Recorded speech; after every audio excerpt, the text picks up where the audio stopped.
Olá, seja bem-vindo à nossa exploração de hoje. Temos em mãos os resultados do segundo trimestre de 2025 da ISA Energia Brasil, a empresa por trás dos tickers ISE3 e ISE4 na nossa bolsa. O material é o release oficial que saiu no fim de julho. Nosso objetivo aqui é ir além dos números brutos, tentar entender a história que eles contam sobre a ISA nesse momento. Vamos focar nos dados regulatórios, que são aqueles que seguem as regras da ANEEL para o setor elétrico, tá? A ideia é extrair o essencial sobre o desempenho, os investimentos pesados que estão acontecendo e o que isso significa para a companhia. Preparado? Vamos analisar esses dados. Olha, o panorama geral do segundo trimestre de 2025, quando a gente compara com o mesmo período de 2024, já dá uma pista importante. Vimos a receita líquida cair um pouco, 7,5%, mas o que realmente chama atenção é o lucro líquido ajustado. Esse teve uma queda bem mais forte, quase 40%. Quase 40% é muita coisa. E ao mesmo tempo, a dívida líquida e os investimentos, o chamado CAPEX, dispararam. A dívida subiu 37,6% e o CAPEX mais de 70%. Poxa, exatamente. Essa combinação é o retrato de uma empresa em plena fase de transformação e investimento massivo, sabe? A queda na última linha, no lucro, e também no EBITDA, que recuou 11,4%, reflete o custo e, claro, a pressão financeira dessa expansão agressiva. A ISA está claramente apostando alto no futuro, construindo e modernizando suas linhas de transmissão, mesmo que isso signifique apertar os cintos nos resultados de agora e aumentar o endividamento. É um movimento estratégico, com implicações de curto e longo prazo. Interessante essa perspectiva. Vamos então entender melhor de onde veio a receita. Essa queda de 7,5% na receita líquida para 1.028,6 milhões, ela foi influenciada por alguns fatores complexos, não é? Sim, bastante complexos. O principal vilão contábil nesse trimestre foi um ajuste grande relacionado ao RBSE. Ah, o RBSE. Isso, que é basicamente a remuneração por ativos antigos de transmissão, aqueles construídos antes de 2001. Houve uma reversão contábil, importante dizer, sem efeito no caixa, de 275 milhões brutos. Isso referente a um saldo que a ANEEL decidiu ajustar. Bom, isso puxou a receita total para baixo. Entendi. Então, um ajuste contábil grande e sem efeito caixa imediato impactou a receita reportada. Mas teve algo puxando para cima? Ou foi só para baixo? Teve sim, e isso é crucial. Se a gente olhar a receita líquida sem esse componente RBSE, o crescimento foi impressionante, quase 45% maior que no segundo trimestre de 2024. Uau, 45%. Em operação de novos projetos, como Minuano e Água Vermelha, e também dos investimentos em reforços e melhorias na rede existente. Ah, então a operação em si. Exato. Ou seja, a parte operacional e de crescimento da receita está indo muito bem, mas foi, digamos, ofuscada por esse ajuste do RBSE no número final consolidado. Faz todo sentido separar as coisas. E do lado dos custos e despesas, o PMSO, como a empresa se saiu? Vimos uma leve queda nos custos gerenciáveis, aqueles que a empresa controla mais diretamente, certo? Correto. O PMSO gerenciável caiu 2,8%, ficando em 184,7 milhões de reais. Não foi uma redução drástica, mas mostra um certo controle, Houve compensações. Os gastos com pessoal subiram um pouco por causa de acordos e plano de saúde. Mas isso foi mais do que compensado por uma maior alocação de custos de pessoal para os projetos de investimento, a tal da capitalização, e também menores gastos com indenizações. E algum outro ponto chamou atenção nos custos? Alguma coisa específica? Olha, um ponto que ajudou bastante a reduzir o PMSO total, mas que também não tem efeito no caixa, foi uma queda enorme, mais de 80%, na provisão para planos de previdência privada. 80%? Isso é um cálculo atuarial que depende muito de taxas de juros futuras, sabe? E com a alta recente das taxas dos títulos públicos, as NTNBs, o valor dessa provisão diminuiu significativamente. foi um efeito contábil positivo para os custos. Entendi. Por outro lado, nem tudo são flores. As despesas com contingências, principalmente processos judiciais e provisões para calotes, deram um salto enorme, mais de 600%. Isso pressionou um pouco os custos para cima. Puxa vida. Então, um controle nos custos gerenciáveis, ajudado por esses fatores não caixa, mas com um aumento bem expressivo nas provisões para riscos judiciais, e a depreciação, que também aumentou quase 20%. Sim, a depreciação subiu. Isso para refletir a reavaliação de ativos feita na última revisão tarifária da Concessão Paulista e também, claro, a entrada em operação de novos projetos como o Minuano. Mais ativos gerando receita significa mais depreciação sendo contabilizada. É esperado. Ok, então juntando tudo isso, receita operacional pressionada pelo ajuste do RBSE, mas com bom crescimento ex-RBSE, custos gerenciais controlados com a ajuda de efeitos não caixa, mas, por outro lado, aumento de contingências e depreciação. Como ficou o EBITDA, que é aquele indicador-chave de geração de caixa operacional? Bom, o EBITDA regulatório fechou em 789,5 milhões. Foi aquela queda de 11,4% que a gente mencionou lá no início. Certo. E a margem EBITDA também caiu, viu? Foi de mais de 80% para 76,76%. Basicamente, o impacto negativo da reversão do RBSE foi maior do que os efeitos positivos do crescimento da receita operacional, a ex-RBSE, do controle de custos gerenciáveis e daquela ajuda não caixa da Previdência. Entendi. Além disso, outras despesas operacionais líquidas também aumentaram um pouco, contribuindo para a queda do EBITDA. Foi uma combinação de fatores aí. E isso considera só a parte consolidada, né? Se a gente incluir a participação em outras empresas como a IA Madeira, o resultado foi parecido. Sim, foi similar. O EBITDA vindo dessas controladas em conjunto também caiu um pouquinho, cerca de 6%. Então, o EBITDA total, se a gente somar tudo, ficou em 960,2 milhões, que dá uma queda de 10,5% na comparação anual. Entendido. Agora, descendo no resultado, a gente chega na linha financeira, que costuma pesar bastante para empresas de infraestrutura, né? A despesa financeira líquida aumentou muito, 46,5%. O que explica isso? Essa linha sempre chama atenção. Foram principalmente dois fatores. Primeiro, a dívida bruta está maior, como a gente viu, por conta dos investimentos.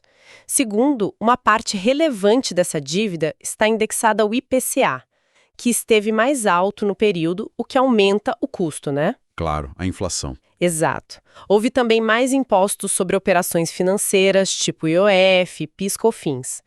Do lado positivo, para compensar um pouco, a empresa teve mais receita com aplicações financeiras, já que tinha mais caixa no início do período e a taxa CDI estava elevada.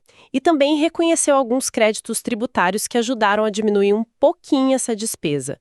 Mas o efeito líquido foi esse aumento expressivo mesmo. Isso impactou diretamente o lucro antes dos impostos. Mas aí, na linha de imposto de renda e contribuição social, o IRPJ-CSL, teve uma surpresa positiva, uma redução drástica de quase 70% na despesa. O que aconteceu ali? Ali teve um evento não recorrente importante.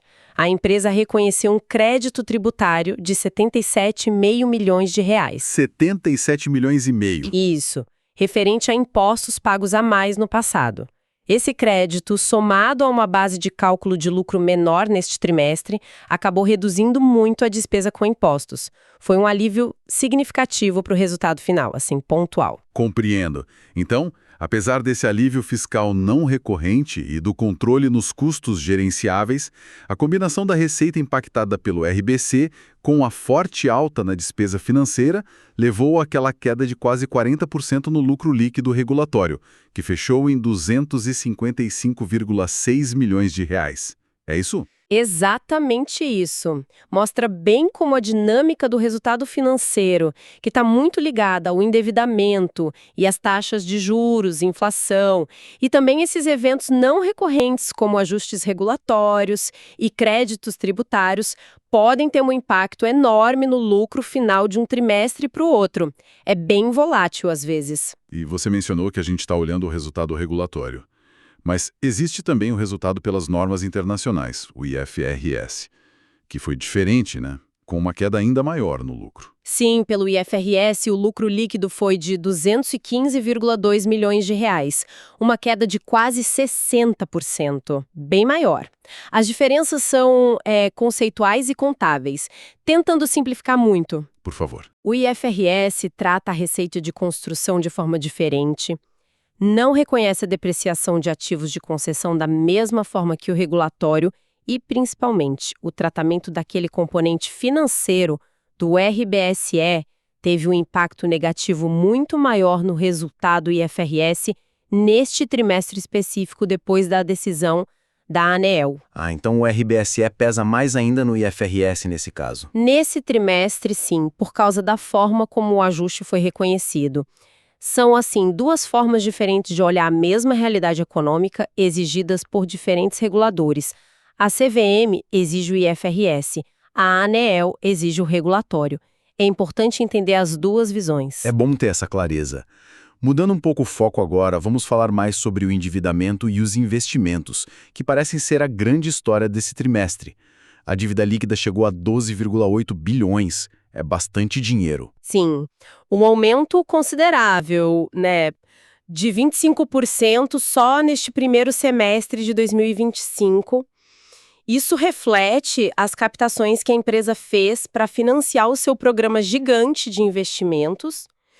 O custo médio dessa dívida também subiu um pouco, acompanhando o CDI e o IPCA mais altos, e está em torno de 7,5% ao ano em termos reais. E com essa dívida maior, surgiu uma questão importante com os limites de endividamento exigidos pelos credores, os chamados covenants, não é? Exatamente. Esse é um ponto de atenção. O principal deles é com o BNDES, que exige que a relação entre dívida líquida e EBITDA não passe de 3,0 vezes. No final de junho, esse indicador estava em 3,43 vezes. Acima do limite, então. Acima. Ou seja, a empresa ultrapassou temporariamente esse limite. Isso não é, digamos, incomum para empresas em ciclo de investimento pesado, mas claro que é um ponto de atenção. A ISA já informou que está negociando com o BNDES para obter um waiver, que é uma autorização temporária, uma dispensa, para operar acima desse limite enquanto os investimentos maturam e o EBITDA futuro cresce. É um ponto crítico a se monitorar, com certeza. E todo esse endividamento está sendo direcionado para onde exatamente? O CAPEX, o investimento, foi de 1,1 bilhão só no trimestre. É muito alto. Um volume realmente impressionante. Uma boa parte, cerca de 380 milhões, foi para reforços e melhorias, o RM, na rede existente. Isso é um fluxo contínuo e necessário, né? Manutenção e modernização. Certo, mas o grande destaque foram os 723 milhões direcionados aos projetos Greenfield, aqueles construídos do zero. Aqui os protagonistas são os projetos Piraquê, que recebeu 538 milhões só nesse TRI e já está com 67% de avanço físico, e Riacho Grande, com 77 milhões e 89% de avanço. Está bem adiantado esse. Uau! São investimentos massivos mesmo. E qual a expectativa para esses projetos? O que eles representam? Esses projetos Greenfield são 5 grandes em andamento no total. Eles são a base do crescimento futuro da receita da ISA Energia Brasil. Eles ainda vão demandar mais 7,3 bilhões em investimentos nos próximos anos, segundo as estimativas da ANEEL. 7 bilhões. É um esforço financeiro enorme agora que pressiona a dívida, pressiona o resultado, mas que deve gerar um fluxo de receita significativo e de longo prazo quando entrar em operação. E isso deve sustentar o crescimento da companhia nas próximas décadas, sabem? É o clássico dilema de investir hoje para colher amanhã. Entendido. Além dos números financeiros, que outros eventos importantes marcaram o trimestre para a ISA? Tivemos alguns destaques interessantes. Do lado operacional, foi muito positivo o início da operação comercial do projeto Água Vermelha. E o melhor, com 16 meses de antecedência em relação ao prazo regulatório. 16 meses antes? Isso é ótimo. Excelente. Isso significa que ele já começa a gerar receita cerca de 8,5 milhões de reais por ano, com margem bem alta, perto de 90% antes do previsto. Ajuda a compensar um pouco o esforço dos outros investimentos que ainda estão em obra. Boa notícia mesmo. E aquela questão regulatória do RBCE que a gente falou, teve definição? Sim, a ANEEL bateu o martelo sobre a metodologia de cálculo e o fluxo de pagamento da RBCE. Isso trouxe um ponto final para uma longa discussão administrativa e deu mais previsibilidade para a empresa e para o mercado sobre como essa receita vai ser recebida nos próximos anos. Isso é sempre bom, né? Reduzir incerteza. Com certeza. Houve também avanços numa mediação com a Fazenda de São Paulo sobre uma questão tributária antiga, buscando um acordo.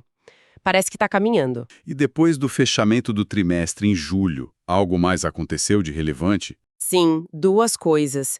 Em julho, a empresa realizou uma nova emissão de debêntures, captando mais 580 milhões de reais para continuar financiando seus projetos.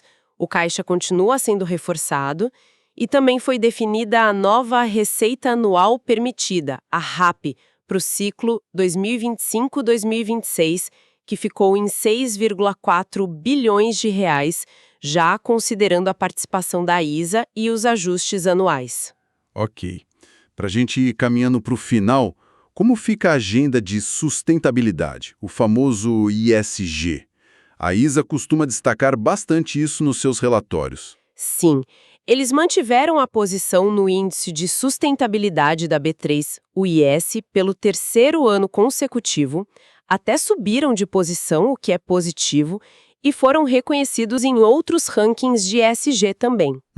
O relatório menciona várias iniciativas, projetos culturais, apoio à conservação na Amazônia com Conexão Jaguar e, algo importante para o setor, uma redução expressiva de quase 65% nas emissões do gás SF6. Esse gás é um potente causador de efeito estufa usado em equipamentos elétricos, então reduzir isso é bem relevante. Isso parece muito positivo. Mas tem desafios nessa área também, imagino. Sem dúvida. O próprio relatório aponta que, devido ao grande volume de obras, o consumo de energia e água aumentou. Normal em fase de construção, mas é um ponto a gerenciar. Além disso, houve registro de acidentes de trabalho, o que sempre demanda atenção redobrada em segurança, especialmente em fases de expansão com muita gente nova e atividade intensa. Certo. A empresa também reporta progressos em diversidade, ética, canal de denúncias, mas a agenda ESG é um caminho contínuo, né? Com avanços e desafios, principalmente para uma empresa de capital intensivo em pleno crescimento. Para fechar nossa análise, como o mercado de ações reagiu a tudo isso no trimestre? Como as ações performaram? O desempenho foi misto, sabe? A ação preferencial, a ISA4, subiu 3,8%, mas a ordinária, a ISA3, caiu 3,8%. Uma para cima, outra para baixo. Curioso. Pois é, e ambos os desempenhos ficaram abaixo do índice do setor elétrico, o IEE, e também do Ibovespa no período. O valor de mercado da companhia ficou ali em torno de 17,1 bilhões ao final de junho. Parece que o mercado está realmente ponderando esse cenário de investimento pesado versus a pressão nos resultados atuais e o aumento da dívida. Está colocando na balança. Perfeito. Então, para a gente resumir a nossa análise, o segundo trimestre da ISA Energia Brasil foi marcado por essa dualidade, né? De um lado, um esforço gigantesco de investimento para garantir o crescimento futuro, com projetos avançando bem, novas receitas começando a entrar até antes do prazo. Isso. E, de outro lado, a pressão sobre o lucro líquido atual, o aumento da dívida chegando a um ponto de atenção com o covenant do BNDES. Tudo isso em meio a um ambiente regulatório complexo e esses eventos não recorrentes impactando os números para cima e para baixo. É isso. Exatamente.